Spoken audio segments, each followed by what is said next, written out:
and welcome to Election Exchange, a new beginning.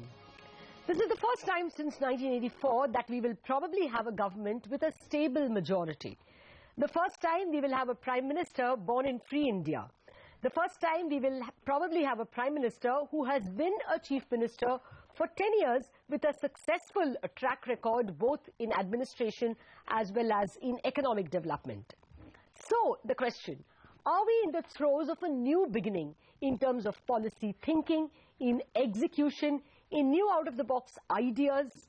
And what would the economically literate community want in the form of new beginnings from the new government? That's the question we are asking our star panel. Joining me in this discussion are Mr. Vinayak Chatterjee, Chairman, Feedback Infrastructure, Anil Padmanabhan, Deputy Managing Editor, Mint, Mohandas Pai, Chairman, Manipal Universal, Senior Journalist Shankar Iyer, Economist Shubir Gokran, former Deputy Governor, will be joining us shortly, as will Saurabh Mukherjee of Ambit Capital and Dinesh Kanabar of KPMG, a star panel designed to represent practically all important aspects that the government will have to dwell on. Gentlemen, welcome. Thank you very much for joining me. Let me start with you, Mr. Pai, since you are a relative outsider to the old game of old smokestack stocks. Is the new government going to be a game changer according to you, considering that we have not had a government with a stable majority almost since 1984? Yeah, I think it's a bit of a game changer for many reasons. First of all, we have a person as a Prime Minister, hopefully, who's been a Chief Minister of a good performing state. He understands grassroots execution issues. This government will have a substantial majority. It will have a strong person as the leader, so the leadership challenges will hopefully be very much less. And we'll have a pro-job, pro-growth person there who is very clear that growth is essential before you have more subsidies and doles being paid out, and a person who understands the demographic transition of India. We're seeing a very different India from India 10 years ago or 15 years ago. 7.5% growth over 10 years has changed the face of this country irreversibly, and every year we have about 2.4 crore young people coming into the workforce. 2.4 crore young people is an enormous number. Their aspirations are very different.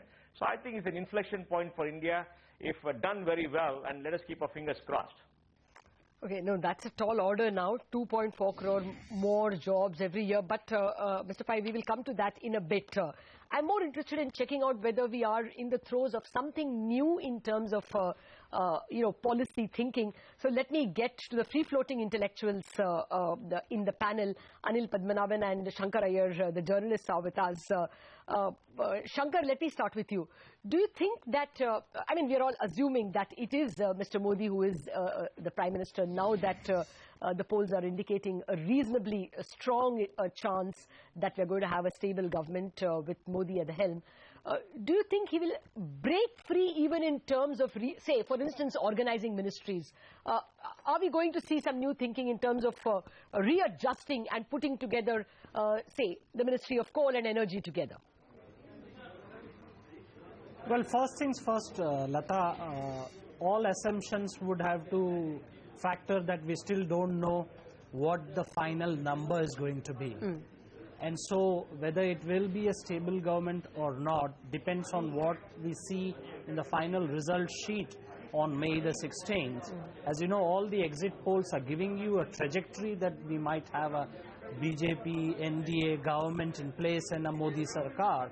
But what form it will have, and if all the primary question of whether we will see a paradigm change in the kind of the structure of government really depends on the numbers that he has. So that is the first assumption. The second part is assuming that he has a full majority and that it is NDA doesn't have to seek any help from the derivative traders of politics. In that case, would he restructure government? As of now, the track record of Mr. Modi is to work within the system.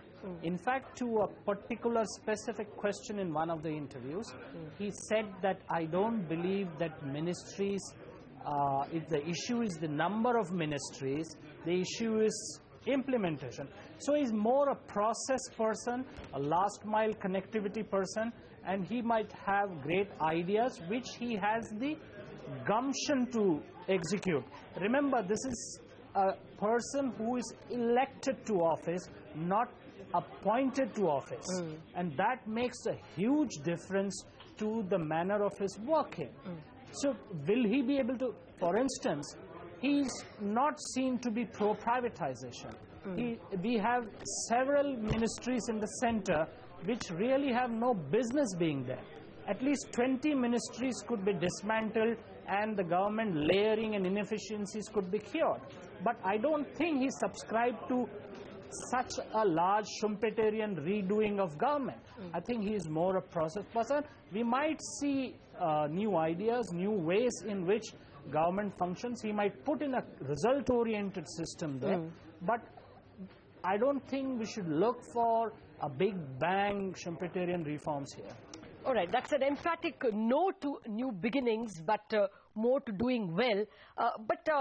Nevertheless, I want to persist with certain things that he has different in his scenario compared to previous prime ministers whom we know in a very, very long time. Not only could he come, and again, this is an assumption, I'm going with the exit polls as being reasonably accurate. If he does have the 272 mark on his own, we know that this is one 272 that he has won practically without too much support from any big political heavyweights. I mean, Manmohan Singh had to choose a Pranab Mukherjee in a politically significant ministry. Here comes a man who is not encumbered by these have-to positions. Therefore, Anil Padmanabhan, do you think we could have a more technocratic ministry? There was the broking community, or perhaps a lot of investors believe that even Deepak Parekh as finance minister cannot be ruled out. I don't want to tie you down to these kinds of assumptions, but can it be a brave new ministry which does not have to be tied down to political heavyweights? See, Lata, I would just go along with the caveats that Shankar just introduced, which is, I think, fair enough on which way these exit polls go or don't go, and all the numbers. So the point that you're making is assuming that he does get this majority of 272 as an NDA entity, then it definitely frees his hands from the kind of encumbrances that the previous coalition governments had.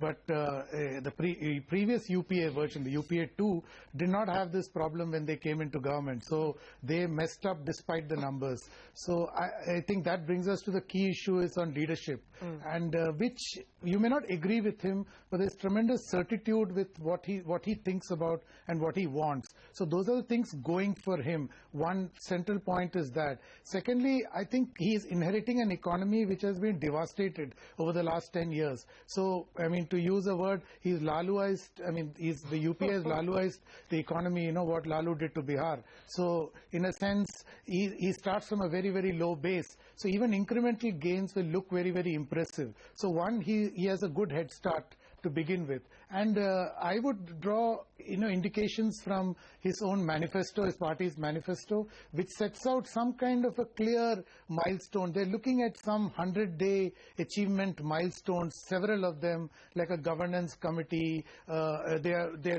committed, signaled their intent to review this whole taxation mess that the UPA has got India into with retrospective taxation. So there are little things which he's going to target and which he's going to achieve in the first few months, being the smart politician that he is, which is established undoubtedly in this entire campaign. So I would say that that's what is going for him. But what is going against him is one big thing which we are ignoring at this point is expectations. I think almost everybody in this country is expecting him to weave this magic wand, and that performance against, he'll be measured not against performance but performance against expectations, which is one thing which will go against him at this point.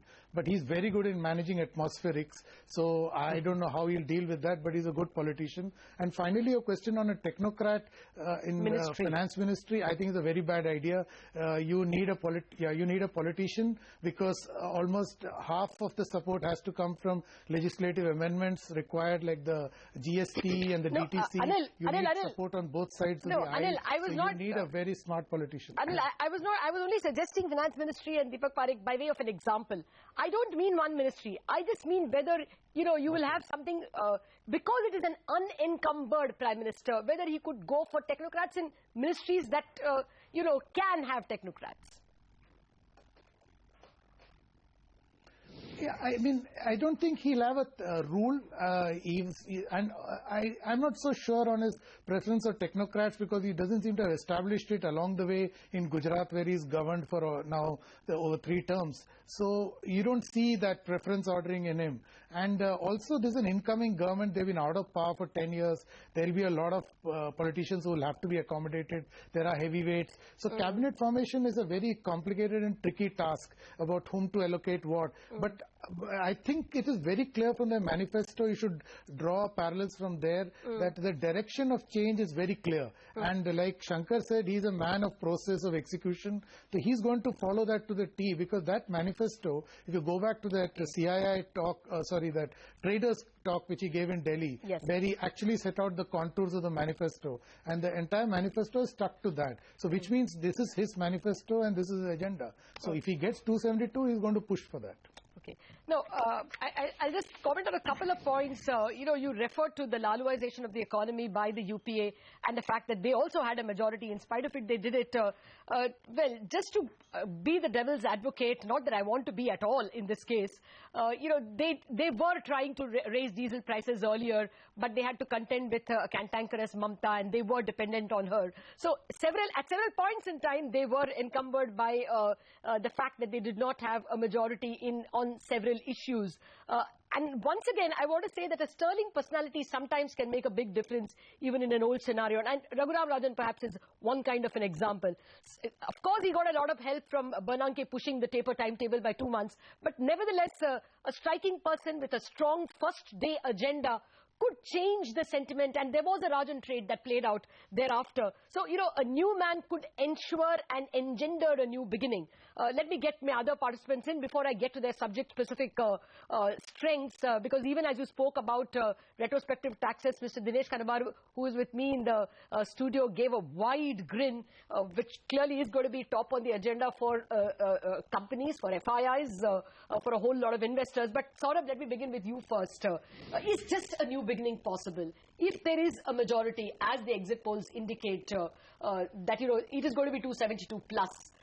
Do you think that it gives him elbow room to be genuinely different in what he wants to do? I think there's 2 parts to it. One is that the outgoing government, the irony of the situation is the outgoing government in its final year and a half has actually pushed through a fair bit of reform, which will help the incoming government. So whether you look at the fiscal pullback, which is unprecedented going into the election, I certainly can't remember any other election in Indian history where we had such a big fiscal correction going in. The installation of a sensible man at the top of the RBI, the 300 or CCI clearances, Cabinet Committee and Investment clearances. So there's been actually a raft of work done, which will help the Indian economy in the year ahead, and that will give the incoming government some breathing space to push through, to contemplate braver policies. Now, what policies are we talking about here? Based on what both the BJP has said and based on Mr. Modi's speeches at various forums, I think they're very clear. Banking recap is something they'll look at. On the food sector, they'll try to pull down food inflation through a variety of means. And thirdly, infrastructure, the power issue and the road. Yeah, Saurabh, this will of course be the whoop and wop of what we are going to discuss. But I'm just asking whether you can expect something different. Because we have a man with different circumstances over here, a man with a proven track record of 10-year administration. We've never had such a proven administrator in the center. We have not had a person with a stable majority since 1984 when Rajiv Gandhi came with 400 plus seats. We have not had perhaps someone who was born in free India as well. Though, of course, I'm not very sure if Rajiv Gandhi qualified at that time. I don't think. But in any case, are we likely to get some out-of-the-box ideas at all? Or you, like Shankar and Anil, believe that you should not look at out-of-the-box things? I think what they are saying in their manifesto itself is fairly compelling. A manifesto which talks about sorting out the power situation, looking at agricultural reform. So just doing ordinary things extraordinarily well. Because there's so much slack in the economy, there's so many low-hanging fruits to pluck. I think even if they do that, that'll be a big deal for the country. The previous government's tailwind plus doing the low-hanging fruit, That itself, I think, will take us to 6% growth, probably not in 15, more in FY16. And for India to revert back to normality of some sort from a macro perspective will be a huge plus. I think we've all forgotten what a normal set of economic circumstances feels like, and that will be a huge change for all of us. Okay, no, I get that. We will come to the economic questions in a bit. We have even Dr. Shubir Gokran joining us, but I have to take my first break. We'll come back. There is another newness in the if it is a Narendra Modi government, and that is he has spoken frequently that states will be partners in the development process. Is that a new beginning? We'll ask that question from our panelists in a bit after this short break.